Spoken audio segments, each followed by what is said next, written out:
let's talk about adverse childhood experiences and trauma related to that in the classroom. Creating an equitable classroom starts with when they come out the door. If you are at the door greeting them, that is a good indication of whether or not that child or student is having a bad day, if they are having a bad morning, if they're having a bad week. You'll know by their attitude, by their demeanor, and most of the times you can catch it early. If you are having a adverse childhood experience, most of the time a parent will contact you, hopefully, or the school counselor if you have those resources available. If you're looking at a classroom environment, to include them. Classroom discussions on a carpet environment are a really good way to have discussions to make sure everything is in line. Check in on those students, get that inclusivity. Take them aside and say, hey, how are you doing today?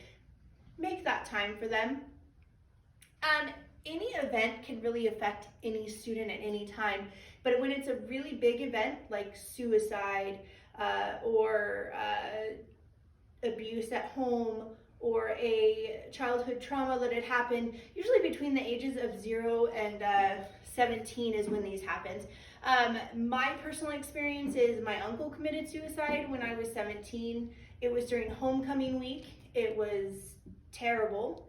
I actually had to stay home the next day. I made an excuse that I wasn't feeling good, even though I wasn't, because the trauma was so bad in my family environment that I just couldn't go to school, even though it was one of like the best times that I could have had during high school.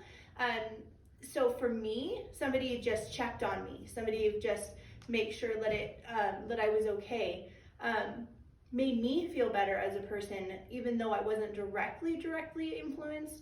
And I have a couple students that have had those events happen to them by a parent of suicide or a family member, and it really hits home, even if it's not in that specific realm. If you are having a behavior in class, they're putting their head down, they are fidgeting with things, they're getting angry fast, taking them aside and saying, hey, are you okay? Is there something, do you need the space? Do you need to go out of the classroom for a few minutes? Do you need to take a breather? Having those breathing techniques in place is really vital for every student in the classroom to teach from the very beginning those breathing techniques to deal with. If we're having a safe and classroom environment, make sure that those students know they can come to you at lunch, know that those times that they are in class, that they can deal with those traumas, that you are available to them if they're having a sad moment, and make others in the classroom feel, hey, you can come to me, you can sit with me, and it's okay. You can play with me at recess.